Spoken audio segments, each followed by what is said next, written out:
warahmatullahi wabarakatuh. Kali ini kita akan membahas prakarya kelas 7 untuk part yang kedua ya. Jadi di yang part pertama itu kita sudah membahas tentang kerajinan serat untuk prinsip dan jenis juga karakteristiknya. Selanjutnya kali ini kita akan membahas tentang proses produksi, lalu hasil produk serta kemasan. Langsung aja kita ke materinya. Yang pertama adalah pengolahan bahan serat. Sebelum membuat produk kerajinan, tentunya pengrajin harus melakukan proses pengolahan terhadap bahan tekstil. Proses pengolahan masing-masing bahan tekstil secara umum sama. Pengolahan dapat dilakukan secara manual maupun menggunakan mesin. Langkah-langkahnya sebagai berikut. Jadi ada langkah-langkahnya ya untuk pengolahan bahan serat. Yang pertama adalah pemintalan benang. Dari proses pemintalan serat akan dilanjutkan pengolahan kapas menjadi benang yang disebut pemintalan. Nah, seperti ini ya contoh pemintalan yang manual. Lalu yang kedua, penggulungan benang. Benang yang sudah dipintal akan digulung menggunakan alat penggulung benang. Nah, ini contoh alat manual juga, menggulung benang hasil pemintalan. Jadi setelah dipintal lalu digulung benangnya. Selanjutnya yang ketiga adalah pencelupan warna. Benang diproses dengan pencelupan untuk memperoleh warna yang kuat. Selanjutnya benang dikeringkan. Jadi benang itu asalnya warnanya sama semua, tapi ada proses yang dinamakan pencelupan warna sehingga hadirlah atau adalah benang-benang dengan warna yang beragam. Ini contoh pencelupan warna secara manual. Dan yang keempat, penenunan benang menjadi kain. Setelah kering, benang dapat ditindaklanjuti dengan proses penenunan menjadi kain. Nah, contoh kegiatannya seperti ini ya. Jadi sudah jadi benang, sudah berwarna, lalu ditenun untuk menjadi kain. Benang yang telah jadi bahan baku dapat digunakan untuk membuat makram dan tapestri, sedangkan kain dapat digunakan untuk membuat kain ikat celup. Jadi dari benangnya langsung dibuat kerajinan sudah bisa ya. Atau misalkan dibuat menjadi kain dulu baru dibuat kerajinan juga pasti tentunya bisa. Selanjutnya proses produksi kerajinan bahan serat. Teknik dasar kerajinan tekstil adalah segala cara yang digunakan untuk membentuk atau mengolah bahan tekstil. Adapun teknik yang digunakan sangat beragam. Contoh untuk memproduksi kerajinan ikat celup, makram, tapestri, dan sebagainya. Jadi nanti kita akan membahas beberapa teknik untuk mengerjakan kerajinan. Nah, yang pertama adalah menenun. Menenun itu apa? Teknik menenun dapat digunakan untuk pembuatan produk kerajinan tapestri. Menenun menggunakan alat spanram atau bingkai yang direntangkan benang-benang lungsi sebagai jalur jalannya benang tenunan atau pakam. Nah, jadi benang-benang lungsi itu ini yang panjang-panjang ini ya. Lalu pakannya itu benang yang dijalankan di antara lungsi tersebut. Nah, ini namanya pakan. Dan yang memanjang ini benang-benang di bingkainya itu namanya lungsi. Selanjutnya menjahit. Menjahit adalah pekerjaan menyambung kain dan bahan-bahan lain yang bisa dilewati jarum jahit dan benang. Menjahit dapat dilakukan dengan tangan atau manual atau bisa juga dengan mesin jahit. Dalam pembuatan kain ikat celup diperlukan teknik menjahit untuk merintang warna. Contoh, nah ini menjahit dengan mesin ya, seperti ini. Ini mesin yang mesin masih termasuk mesin yang tradisional juga, karena zaman sekarang banyak lagi mesin-mesin yang sudah lebih modern. Lalu ini contoh menjahit dengan tangan atau manual. Nah, yang ini nanti kita akan pelajari ya, menjahit dengan tangan. Selanjutnya mengikat. Mengikat adalah teknik menyatukan dua benang atau lebih membentuk ikatan yang diinginkan. Mengikat dapat pula diartikan menyatukan helaian kain yang satu dengan lainnya menggunakan alat pengikat untuk membentuk pola tertentu. Ikatan ini dapat berupa simpul ataupun pola warna. Nah, contoh, ini ikatan kain ya, namanya tie-dye. Nah, lihat, jadi kain diisi bisa kelereng, bisa batu, bisa koin, lalu diikat menggunakan karet. Setelah itu nanti dicelup. Tie-dye itu mencelup kain ya supaya berwarna. Kalau di Kalimantan Selatan mirip dengan sasirangan. Lalu yang berikutnya ini adalah mengikat tali untuk produk makram. Jadi tali-tali yang diikat simpul tertentu nanti bisa menghasilkan kerajinan. Contoh sepertinya kalian sudah pernah lihat gelang-gelang yang berasal dari tali-tali seperti ini yang diikat simpul menjadi gelang atau kalung. Nah, itu untuk contoh-contohnya. Selanjutnya produk dan proses kerajinan bahan serat. Dalam pembuatan produk kerajinan, perlu memahami dahulu seperti apa membuat karya yang berkualitas. Maka dalam proses penciptaannya harus mengacu pada persyaratan. Nah, ada persyaratan nih. Kalau kita bikin kerajinan, itu ada beberapa persyaratan yang harus kita penuhi. Syaratannya apa aja? Yang pertama ini ada kegunaan atau utility. Nah, kegunaan itu maksudnya apa? Benda kerajinan harus mengutamakan nilai praktis, yaitu dapat digunakan sesuai dengan fungsi dan kebutuhan. Contohnya mangkuk untuk wadah sayur. Jadi kalian membuat kerajinan itu harus ada fungsinya, ada gunanya. Lalu yang kedua, kenyamanan atau comfortable adalah benda kerajinan harus menyenangkan dan memberi kenyamanan bagi pemakainya. Contoh cangkir didesain ada pegangannya. Nah, jadi ketika kita menggunakan kerajinan tersebut itu nyaman ketika digunakan. Contoh di sini adalah cangkir. Jadi ada pegangan di samping supaya tidak panas saat memegang cangkir tersebut yang mungkin berisi kopi panas atau teh panas. Lalu yang ketiga adalah keluasan atau flexibility. Adalah benda kerajinan harus memiliki keserasian antara bentuk dan wujud benda dengan nilai gunanya. Contoh, sepatu sesuai dengan anatomi dan ukuran kaki. Misal kalian membuat kerajinan sepatu, lalu ukurannya itu kecil banget, nggak cukup untuk kaki manusia misal, berarti itu namanya tidak fleksibel, tidak bisa digunakan akhirnya karena ukurannya tidak sesuai.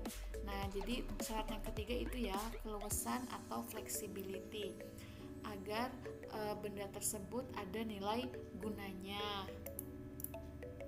Selanjutnya yang keempat adalah keamanan atau safety. Nah, benda kerajinan tidak boleh membahayakan pemakainya. Contoh, piring dari serat kelapa harus mempertimbangkan komposisi zat pelapis atau pewarna yang dipakai agar tidak berbahaya jika digunakan sebagai wadah makanan.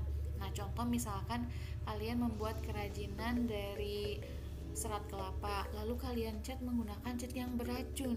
Nah, ketika wadah itu digunakan, berarti itu tidak aman karena bisa membahayakan penggunanya. Nah, jadi harus diperhatikan ya hal-hal seperti itu. Itu yang disebut dengan keamanan atau safety. Harus menghindari hal-hal yang berbahaya. Lalu yang kelima ini keindahan atau estetik. Adalah benda yang indah, mempunyai daya tarik lebih dibanding benda yang biasa-biasa saja. Keindahan sebuah benda dapat dilihat dari beberapa hal.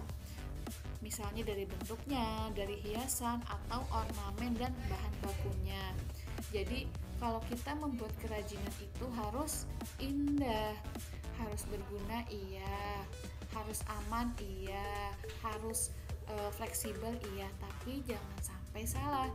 Kerajinan itu juga harus indah. Jadi kalau bikin kerajinan gak indah berarti tidak memenuhi syarat. Nah, karya yang baik dihasilkan dari proses perancangan yang baik pula.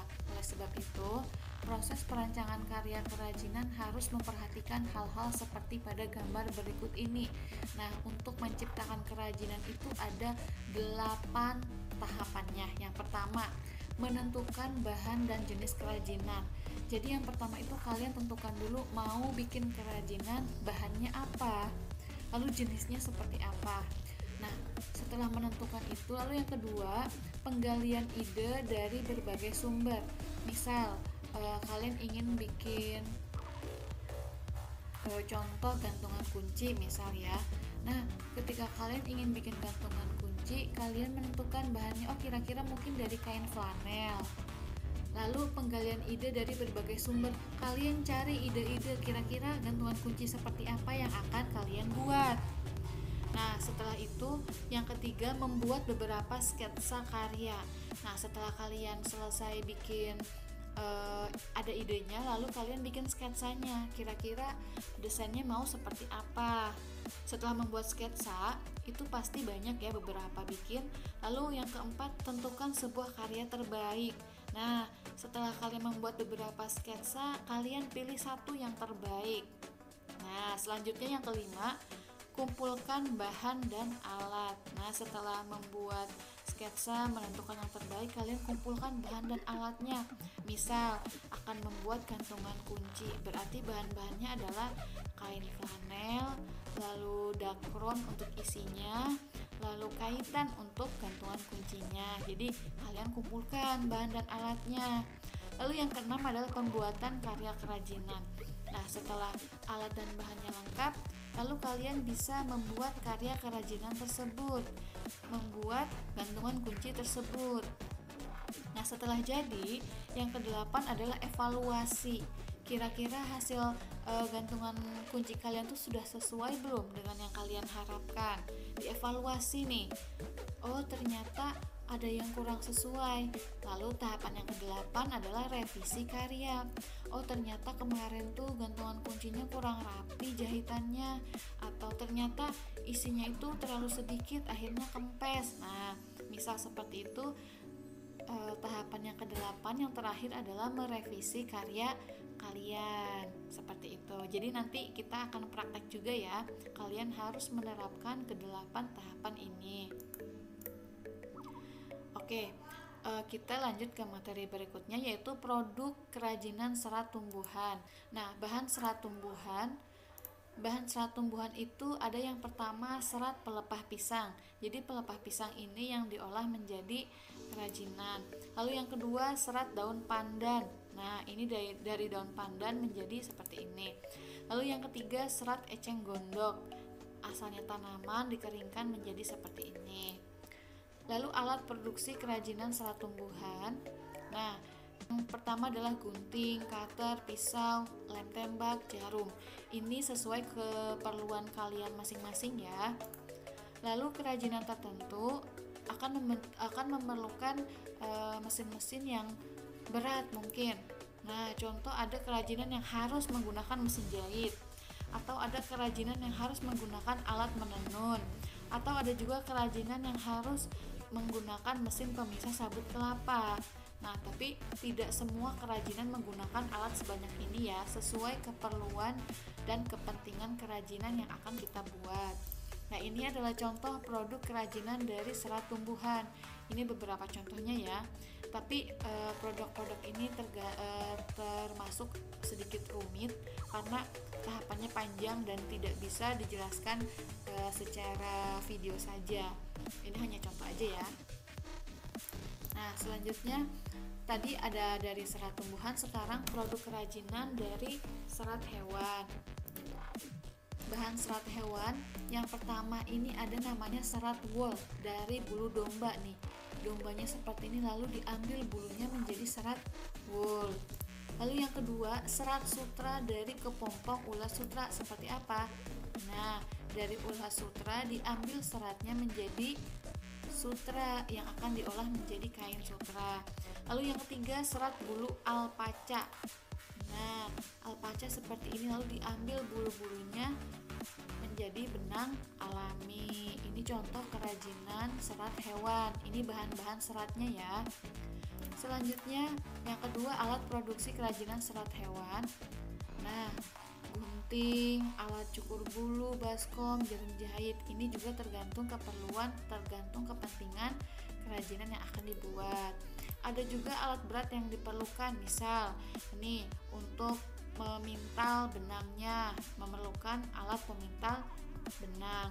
Lalu menggulung benang hasil pemintalan, setelah dipintal perlu alat untuk menggulung. Tapi ingat, tidak semua kerajinan serat hewan kita menggunakan alat sebanyak ini, tergantung kepentingan masing-masing. Selanjutnya, nah ini contoh produk kerajinan dari serat hewan. Ini rompi yang berasal dari wool, dan ini shawl sutra yang berasal dari ulat sutra. Ini contoh kerajinannya.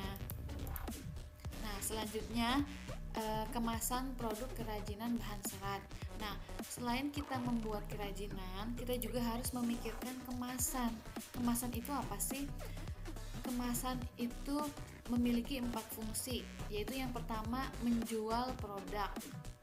Jadi kalau produk sudah dimasukkan ke dalam kemasan, dia mempunyai nilai jual yang lebih tinggi.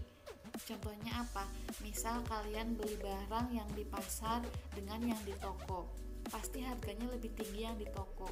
Yang di toko itu padahal menjual mungkin sama-sama sepatu. Kalau di pasar mungkin sepatunya bisa dimasukkan ke kresek, tapi kalau di toko sepatunya itu ada kemasannya, itu bisa menjual produk, akhirnya harganya lebih tinggi. Lalu yang kedua, melindungi produk. Nah, sepatu yang ada kardusnya atau ada kemasannya itu juga akan terlindung dari bahan-bahan asing di luar. Maksudnya apa? Contoh, misal kalau sepatu yang tidak ada kardusnya akan mudah terkena debu, terus misalkan kalau ada air akan mudah terkena air dan sebagainya.